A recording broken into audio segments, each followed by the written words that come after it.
The ancient roots, Samhain and the dark half of the year. Long before Christianity, the Celtic peoples of Europe celebrated Samhain, pronounced Samhain, around October 31st to November 1st. Samhain marked the end of the harvest and the beginning of winter, the dark half of the year. The Celts believed that during Samhain, the veil between the world of the living and the world of the dead grew thin. Spirits, both good and evil, could cross over and wander among the living.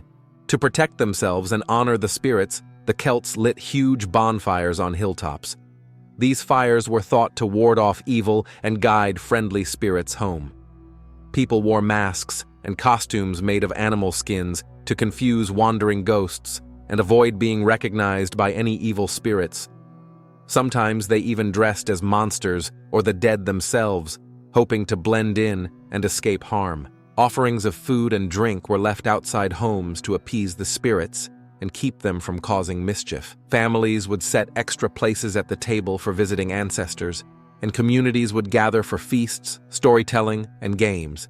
It was a time to celebrate the last of the harvest, indulge in food and drink, and prepare for the long, cold winter ahead. Samhain was not about guilt or salvation. It was about survival, instinct, and the cycles of nature. Anton LaVey, founder of the Church of Satan, admired Samhain for these reasons. He saw it as a holiday that celebrated the real earthy side of life, not the spiritual or the divine, but the physical, the natural, and the honest. The Christian adaptation, All Hallows Eve. When Christianity spread across Europe, it encountered the deep-rooted traditions of Samhain. Instead of trying to erase the festival, the Church adapted it. Samhain became All Hallows Eve, the night before All Saints' Day, November 1st, a holy day to honor Christian saints and pray for the souls of the dead.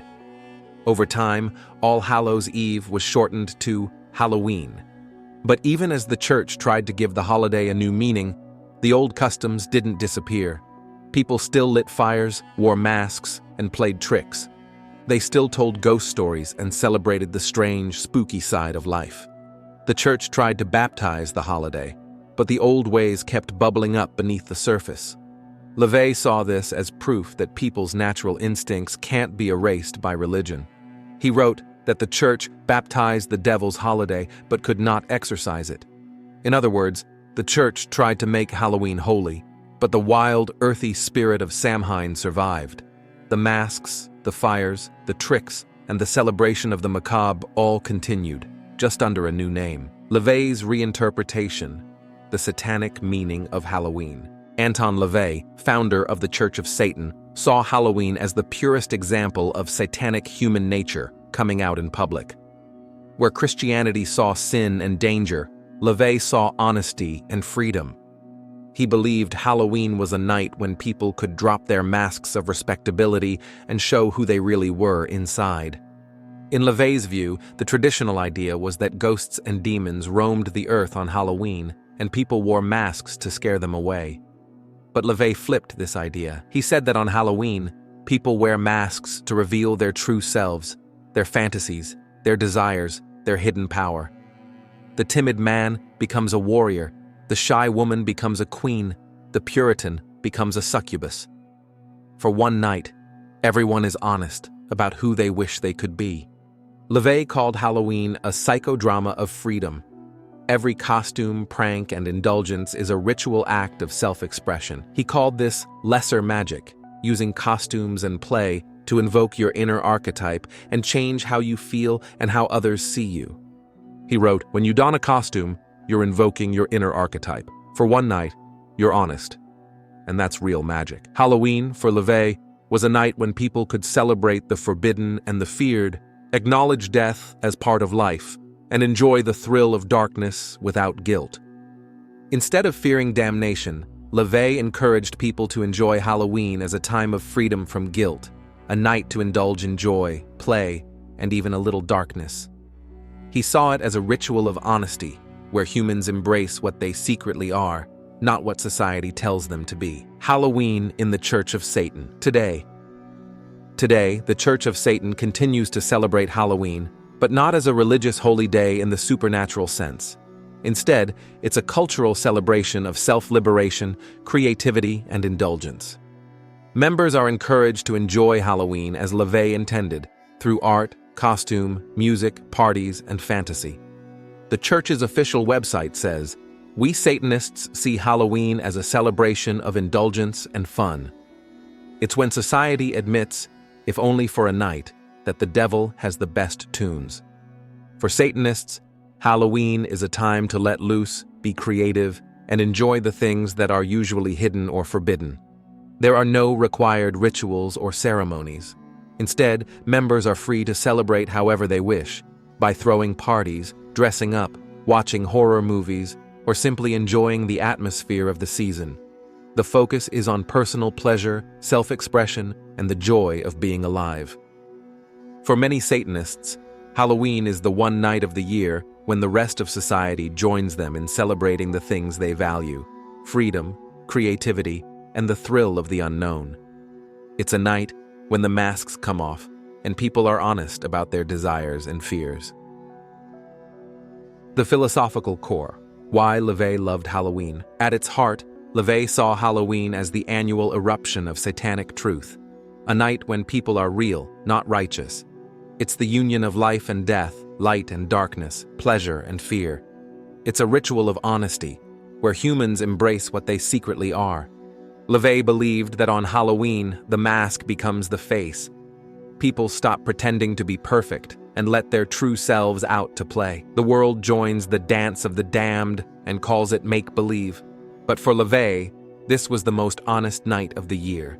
He saw Halloween as proof that people's natural instincts always resurface, no matter how much religion tries to suppress them. The holiday's wildness, sensuality, and celebration of the macabre were to him a sign that human nature can't be tamed by guilt or fear. LaVey wrote, "On Halloween, the mask becomes the face. The world joins the dance of the damned and calls it make-believe." For him, Halloween was a night of freedom, where people could indulge their fantasies, face their fears, and celebrate the full range of human experience.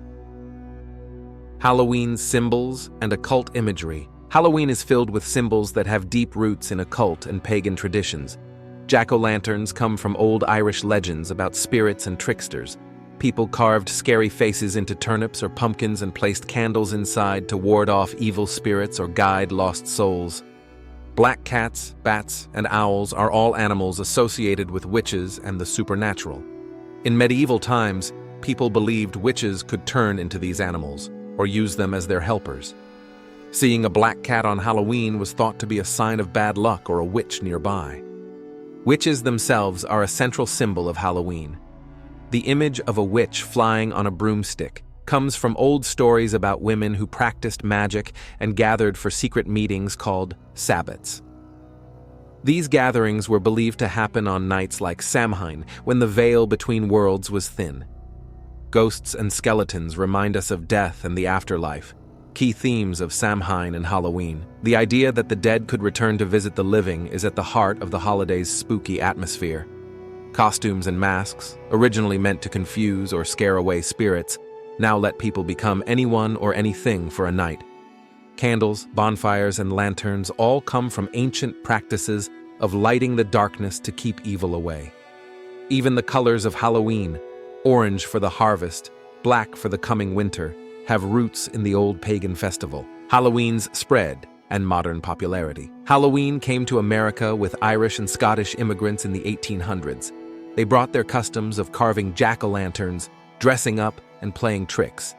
Over time, Halloween became a night for children to dress in costumes and go door to door, asking for treats. Trick or treat. In the 20th century, Halloween grew into a major holiday, celebrated by people of all ages. Haunted houses, costume parties, and horror movies became part of the tradition. The holiday's mix of fun and fear, fantasy and reality, made it popular across cultures and generations. Today, Halloween is celebrated in many countries, though the customs vary. In Mexico, the Day of the Dead honors ancestors with altars, food, and music. In America, it's a night for costumes, candy, and scary stories. But everywhere, the holiday keeps its connection to the mysterious, the supernatural, and the unknown. Christian responses and controversy. Not everyone is comfortable with Halloween's occult roots. Some Christian groups warn against celebrating a holiday with ties to paganism, witchcraft, and the devil. They point to the symbols of death, darkness, and magic as reasons to avoid the holiday. Others see Halloween as harmless fun, a chance to dress up and enjoy time with friends and family. Some churches hold harvest festivals or trunk or treat events as alternatives, focusing on community and safety rather than the spooky side of the holiday. There are also Christians who use Halloween as an opportunity to share their faith, handing out tracts or inviting neighbors to church events. For them, the holiday is a chance to bring light into the darkness and connect with people who might not come to church otherwise. The debate over Halloween's meaning and value continues. For some, it's a night of danger and temptation. For others, it's a celebration of creativity, imagination, and the joy of being alive. Halloween in pop culture and the occult revival. In recent years, Halloween has become a showcase for occult and witchy aesthetics in pop culture. TV shows, movies, and social media are filled with images of witches, tarot cards, crystals, and spells. For some, Halloween is a time to explore these interests more openly. The rise of witch talk and online communities devoted to magic and the occult has made these practices more visible than ever. Some people use Halloween as a time to try tarot readings, cast spells, or learn about astrology. Occult shops and online stores see a boom in sales of candles, crystals, and magical tools during October. For others, Halloween is a time to play with darkness in a safe way, to watch scary movies, tell ghost stories, and dress up as monsters.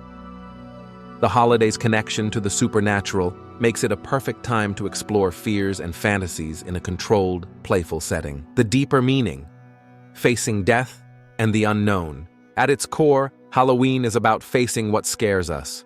The ancient Celts believed that Samhain was a time when the dead returned, and people had to confront the reality of death and the unknown. By lighting fires, wearing masks, and telling stories, they tried to make sense of the darkness and chaos that winter brought. Today, Halloween still gives us a chance to face our fears of death, of evil, of the unknown, in a way that's safe and even fun. By dressing up as monsters, we make them less scary. By telling ghost stories, we bring our fears into the open. By laughing at the darkness, we take away some of its power. For some, Halloween is just a night of candy and costumes. For others, it's a time to remember the old ways, to honor ancestors, or to explore the mysteries of life and death. Whether you see it as a night of danger or a night of fun, Halloween's power comes from its ability to bring the hidden things into the light.